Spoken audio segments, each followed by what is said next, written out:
कर्जमाफीवरती बोलतोय।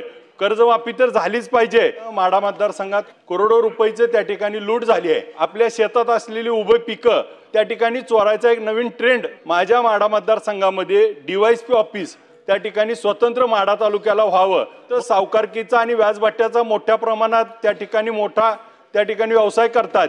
छत्रपती शिवाजी महाराजांचा त्या ठिकाणी पुतळा त्या ठिकाणी बसवल्यानंतर पोलीस मात्र त्यांच्यावर कारवाई करतायत।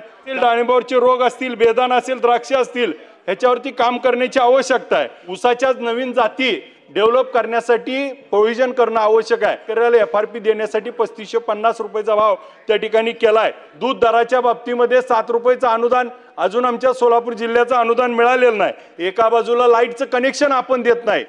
श्री अभिजित पाटील त्यांचा नंबर होता। श्री अभिजित पाटील।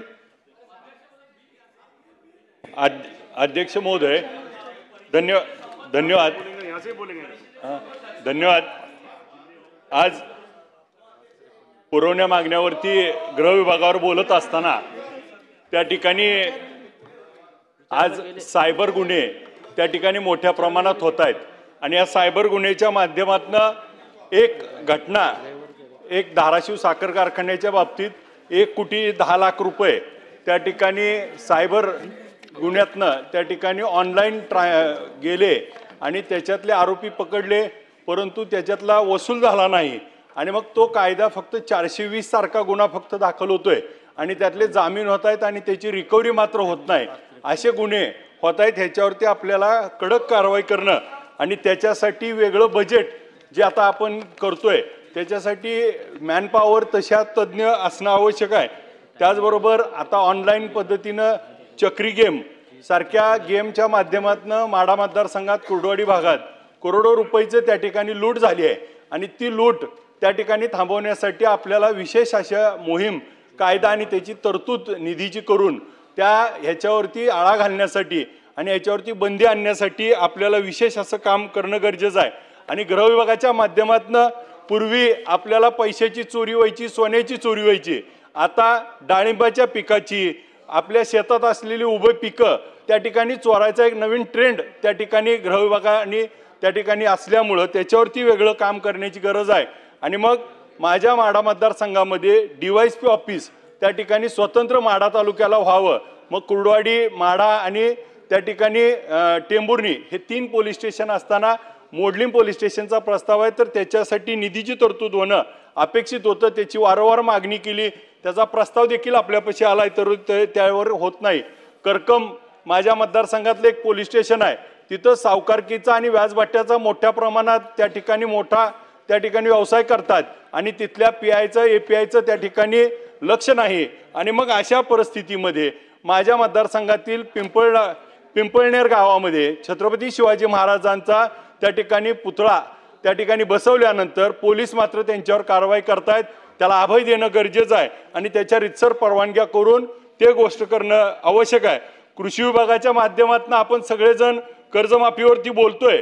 कर्जमाफी तर झालीच पाहिजे आणि सरकारनं त्या ठिकाणी आश्वासन दिलं होतं, ते कधी होणार हे देखील स्पष्ट होणं आवश्यक होतं। आम्हाला वाटत होतं ह्यात आत्ता मिळेल, परंतु आज काही तसं दिसत नाही। केळी लागवडीच्या बाबतीमध्ये 5 एकरच्या वरच्या शेतकऱ्याला भाऊसाहेब पुंडकर योजनेमध्ये समाविष्ट करून केळीचं अनुदान वाढवण्याच्या दृष्टीनं केळी संशोधन केंद्र आमच्या मतदारसंघामध्ये त्या ठिकाणी प्रस्तावित आहे, त्याला मंजुरी आणि त्याची निधीची सोय केलेली नाही।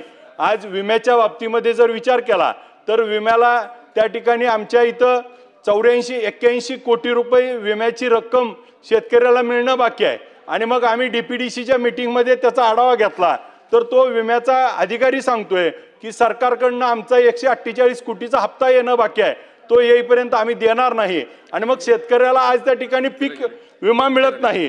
दुसऱ्या बाजूला डाळिंब असेल, डाळिंबावरचे रोग असतील, बेदाण असेल, द्राक्ष असतील, ह्याच्यावरती काम करण्याची आवश्यकता आहे। ऊसाच्या नवीन जाती डेव्हलप करण्यासाठी प्रोव्हिजन करणं आवश्यक आहे। आपण एआयच्या जमान्यात जातोय, परंतु ह्या ऊसाच्या जातीवरती काम करणं गरजेचं आहे। इथेनॉलचे दर वाढवण्यासाठी सरकारने पाठपुरावा करणे गरजेचं आहे। एका बाजूला एमएसपी मात्र साखरेचा भाव 3100 रुपये आणि दुसऱ्या बाजूला शेतकऱ्याला एफआरपी देण्यासाठी 3550 रुपयाचा भाव त्या ठिकाणी केलाय, तर त्या ठिकाणी इथेनॉलवरती गाड्या चालणाऱ्या फ्लेक्स इंजिन या संदर्भात वारंवार त्या ठिकाणी बोललं जातं।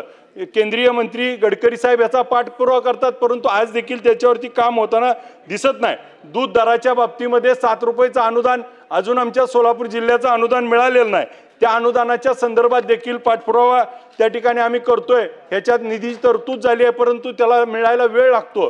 ते वेळच्या वेळेला शेतकऱ्याला मिळणं आवश्यक आहे आणि शेतकऱ्याला त्या ठिकाणी दिलासा देणं।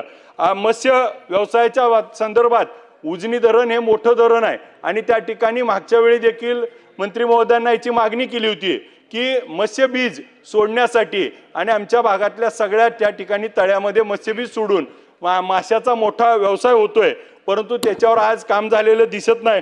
पशुधनाच्या बाबतीत आज गावरान जनावर असतील, नवीन जाती ह्या डेव्हलप करणं आणि पशुधन वाचवण्याच्या दृष्टीनं आवश्यक आहे।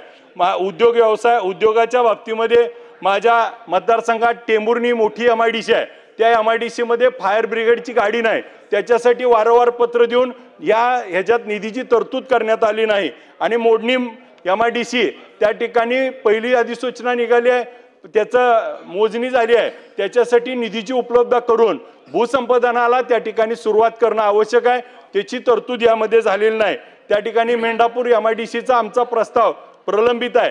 आम्हाला मंत्री महोदयांनी अधिवेशन संपायच्या आधी 2 मिनिट अध्यक्ष, 1 मिनिट अध्यक्ष, सभागृहाची वेळ कामकाज संपेपर्यंत वाढवण्यात येत आहे।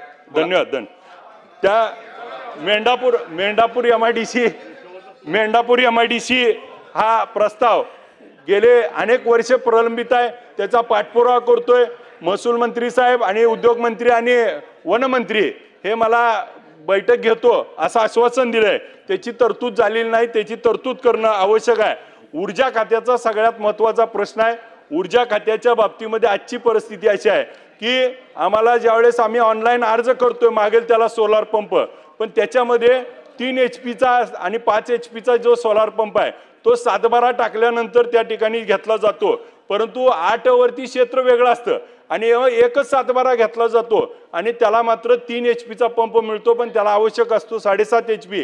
तर ही अट त्या ठिकाणी रद्द करून शेतकऱ्याला ऐच्छिक करणं गरजेचं आहे आणि याच्यावर काम करणं गरजेचं आहे।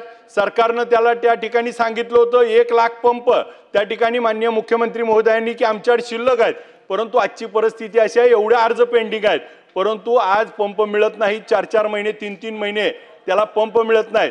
एका बाजूला लाईटचं कनेक्शन आपण देत नाही। आज आमचे सुधीर भाऊजी त्या ठिकाणी आहेत, त्यांनी त्याचा प्रश्न मांडला होता।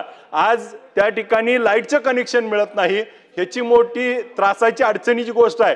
नदीकाठच्या कनेक्शनला त्या ठिकाणी आता 1 लाख क्युसेकचं उजनी धरणाचं पाणी सोडलं होतं आणि त्याच्याकडे जर हे सोलार बसवले तर वाहून जातील आणि मग सोलारच्या संदर्भात मागेल त्याला जी म्हणतोय आणि त्याला जाचक अट्टाय की तुम्ही सोलारच घेतलं पाहिजे। लाईटचं कनेक्शन देखील त्या ठिकाणी सोडणं आवश्यक आहे आणि त्याच्यासाठी ही योजना त्या ठिकाणी वाढवत असताना ऊर्जा विभागानं आज आमच्याकडचे 63चे DP वरती 100-125चा लोड आहे, 100च्या DP वर 150चा लोड आहे आणि आज DP ज्यावेळेस जळतायत त्यावेळेस ते भरून आल्यावर त्याच्यात ऑइल निम्मा असतं, त्या ठिकाणी अशाच कॉईल असतात। आज ब्लास्ट व्हायला लागलेत आणि DP नसल्यामुळं आज लाईट मात्र आपण 7.5 HP पर्यंतची मोफत केली, परंतु 10 HPच्या पुढची लाईट बिल त्या ठिकाणी 10 HPचं घेतोय आणि 7.5 HPच्या लाईट बिलाला त्या ठिकाणी एका DP वरती 10 कनेक्शन मध्ये 3 जर कनेक्शन 10चे असतील तर तो अख्खा DP बंद केला जातोय त्या वीज बिलासाठी।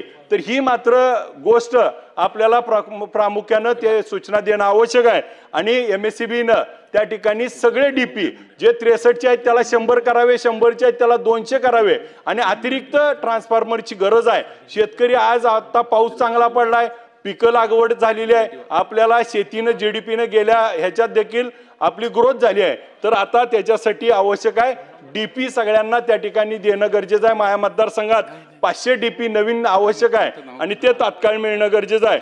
220 KWचं माडा सबस्टेशन त्या ठिकाणी सर्व जागा वगैरे झाली आहे, त्याला 150 कोटी रुपयाची तरतूद आवश्यक होती। ह्या बजेटमध्ये पुरवण्या मागण्यामध्ये त्या ठिकाणी करल अशी अपेक्षा होती, परंतु ती झाली नाही, तर ती करावी अशी माझी या निमित्तानं विनंती आहे।